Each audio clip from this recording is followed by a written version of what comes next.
Are you a trainer? Are you a corporate trainer? Do you want to become a corporate trainer? Are you a leader and you want to help your team to grow?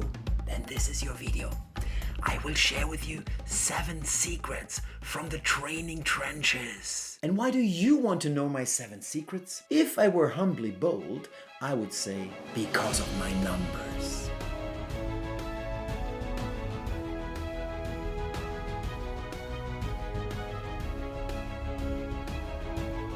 So here they are, based on 13 years of experience. Here are my 7 secrets from the training trenches. Secret number 1. Is there anything new under the sun? Is there anything new under the sun? I have this discussion a lot with my friends and fellow professional speakers, professional corporate trainers like Olivia Schofield, John Zimmer, Tobias Rodriguez, Peter Zinn, all amazing people. Now, is there anything new under the sun? At least in my world, with Aristotle, everything has been told 2,300 years ago. Rhetoric, the scientific art of persuasion. Is there anything new under the sun? As a corporate trainer, you cannot reinvent the wheel. But what you can always do is, you can repaint it. Repaint the wheel. Woohoo! This is what I've been doing for 13 years. Repaint the wheel. 2 examples. First example, I always give the same advice to my clients like Wisman, SAP or Jägermeister. Patterns, repetitive behavior, stuff that people say, clients, internal, external stakeholders. Is there something you can spot that is repetitive? These are patterns. I've been working on this glossary of feedback patterns for 13 years now. I have 105 of them in my head, like the chocolate sprinkles.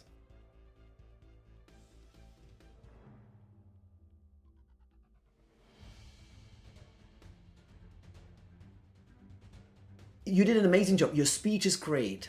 That's the ice cream. But there's also chocolate sprinkle on top. The chocolate sprinkles are your filler sounds. The big 4. M, E, filler sounds to bridge the pause. These are the chocolate sprinkles. The problem is, it's not chocolate. It is dog poop. And you see that pattern, ice cream with chocolate sprinkles. It drills into the brain. And from the second evaluation round onward, everybody talks about chocolate sprinkles. Everyone knows what I mean. This is the power of patterns. So I have created my own glossary of patterns, of feedback patterns. And this is repainting the wheel. New names, new ideas, metaphors. That's repainting the wheel. Second example for repainting the wheel. This here is my speech structure building. Is it rocket science? Nope. Think about the essays you wrote at school. Introduction, main part, closing. Come on. Is there anything new under the sun? I put it into a Greek temple. Is the Greek temple new? I think there's rhetoric books. You will find the Greek temple. Fact is, the element on the right side, this is what I call the drain pipe. At the end of the speech, you go back to the first sentence, the beginning, and that is magic. This is a metaphor that had never been used before me. I invented it. It's the metaphor that is repainting the wheel, the drain pipe. Give stuff new names, new approach, new points of view, change perspective. That is repainting the wheel, and this is your value as a corporate trainer. The second secret, embrace the unconventional. What I've learned in those years is unconventional is charisma and charisma is unconventional. So you don't want to be standard. I expanded my niche of being unconventional over the years. Here are 4 examples of being super unconventional. As a corporate trainer, I use, of course, flip chart. And as a corporate trainer, using flip chart, I'm supposed to draw these nice clouds, you know, red clouds with blue handwriting, and everything is so neat and so beautiful and so amazingly beautiful. This is mine. Once Ines, head of the Workers' Council of a home shopping TV brand. She had me sign it at the end of the training, and then she took it home and she said, "This is modern art." My handwriting sucks. I know what it means, it's symbolic. For me, it's super important to do it. It's unconventional, and that is charismatic. Clothes, another topic. Clothes. Okay, nowadays it's more polo and shirts, no tie, no suit. Even in my former company, KPMG, I've seen now internally no tie. But still, it is still the typical dress you have to wear as a corporate trainer. It is business casual. This is my way. And not only when I train, also when I'm a keynote speaker. Here you see me in a keynote speech in Nuremberg, in northern Bavaria. This is the kind moderator, and this is how I dress. I created these rhetorical t-shirts. Nobody understands them. Nobody buys them. I love them. And this is my turtleneck, Steve Jobs turtleneck. I wear it all the time. And this is unconventional. And unconventional is charismatic. The language I use. The language I use. At the beginning of my training sessions, not long into the race, I make crystal clear this is a politically not correct training. If you want to grow on clean grounds, not my turf. These are dirty grounds. And if you don't like Ricky Gervais nor Dave Chappelle, get out of here. I don't want to grow on clean grounds, and I will say fuck in a training, because this breaks patterns in people's minds, and personal growth is never easy. Is there growth without suffering? No. I just answered my own rhetorical question, which I should never do. There is no growth without suffering, dude.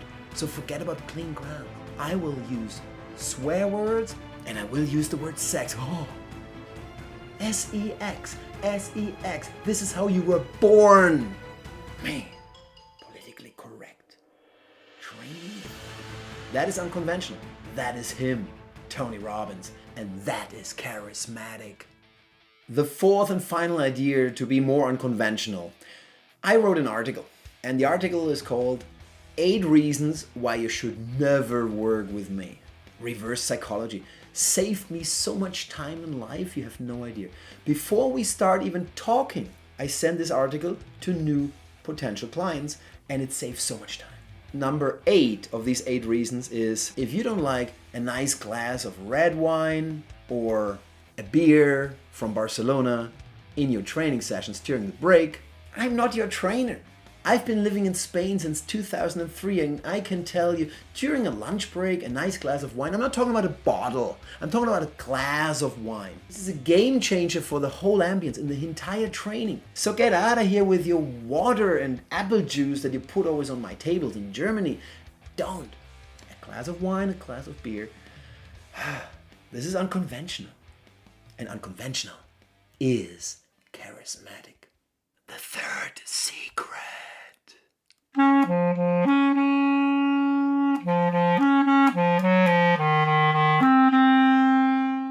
As a corporate trainer, become a DJ.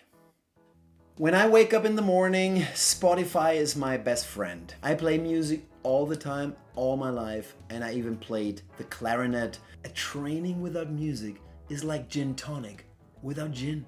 You trigger emotions. You create this amazing environment. Play music. This is my Spotify playlist. In the meantime, it's more than 800 songs. And according to the mood, I play songs. In the second speech of my training, Charisma Booster 1, I always play music in the background. Film music, Hollywood style.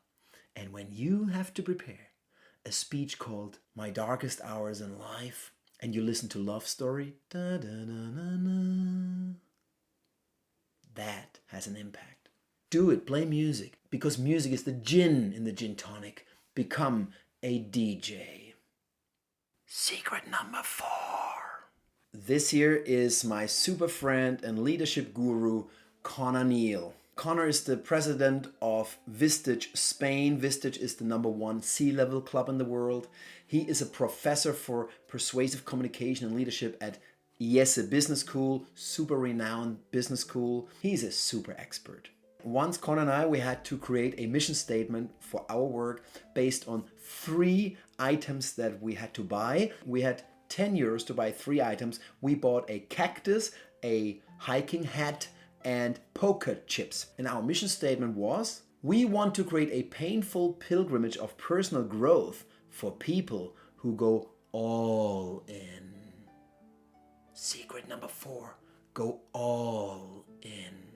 2 of my lessons learned as a corporate trainer for going all in. First lesson. Do you have any idea how many times I went to a hotel? Before the training, there's email correspondence with my client, with the hotel, and I insist on a semicircle of chairs, no tables, a flip chart, and that's it. Every single time I arrive in those hotels in the past, I arrive in the room, I see the semicircle of chairs, everything's perfect, but then there's the table for the trainer, me, with a bottle of water and some papers. The trainer's table. The first thing I do is I take the table, I move the table to the wall, I put my chair next to the other chairs, be one of them. Second lesson learned, I love equations. I sucked at school in math, physics, chemistry, but equations, they simplify complexity, and I love them. The return on trainings. The return on trainings is learning divided by forgetting. Think about all the trainings, corporate trainings you attended in your past. What do you still remember? What do you still remember? Nothing but a G thing, baby. Go all in with your personal stories. Wrap all the content in storytelling. This makes it much more memorable. So don't teach theory.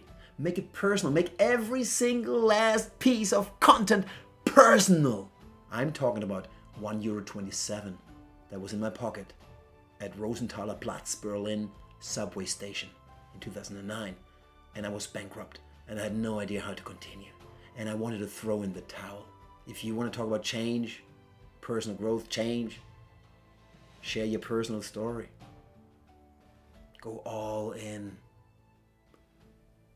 Go all in. Secret number 5 has to do with Winston Churchill. Nobody understands them, nobody buys them, but I love them. My rhetorical t-shirts, look at this. Epizeuxis. Epizeuxis is the rhetorical device of repeating the same word. Winston Churchill said this. Never give in. Never give in. Never, never, never. Winston apparently referred to the fight against us, the Germans, and he had all the reason to say every single word he said. He's a genius for me. I love Winston. As a corporate trainer, it's the same thing. Never give in. Never give in. Never, never, never, never, never, never, never, never, never give in. There is no growth without suffering. And because my training participants suffer, they want to slip away.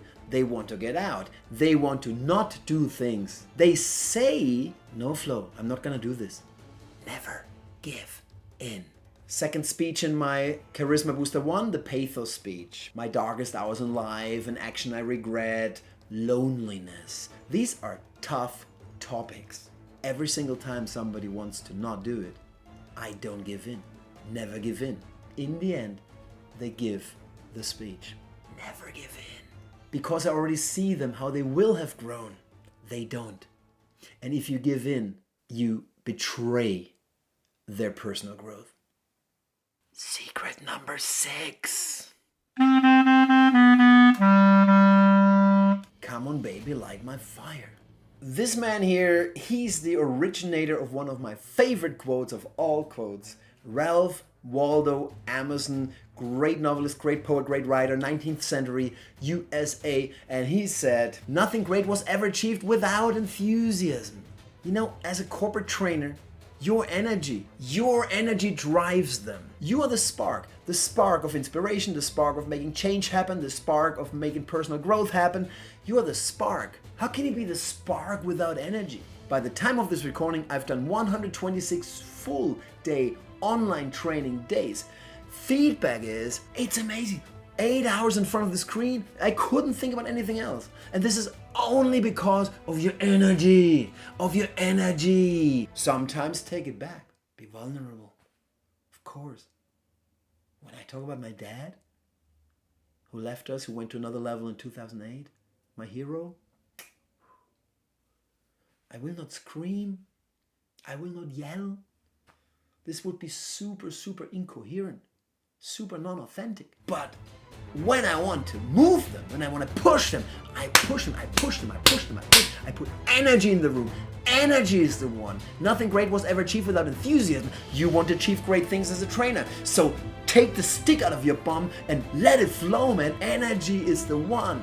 Yeah, but Flo, I'm not like this. Well then, my friend, maybe corporate training is not your thing. The seventh and last secret. The seventh secret is not really a secret because it's common sense.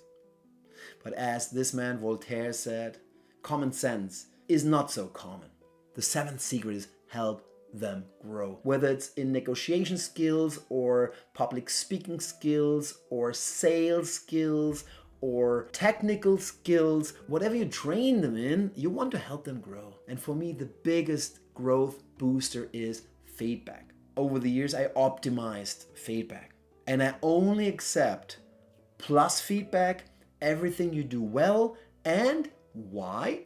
Super important to answer the question why, otherwise people don't grow. And plus, how you can improve. I always tell my executives, if you don't have an idea of how to improve, don't tell them anything because it doesn't help people. What is good and why, and what can be better and how. Negative feedback makes me bleh.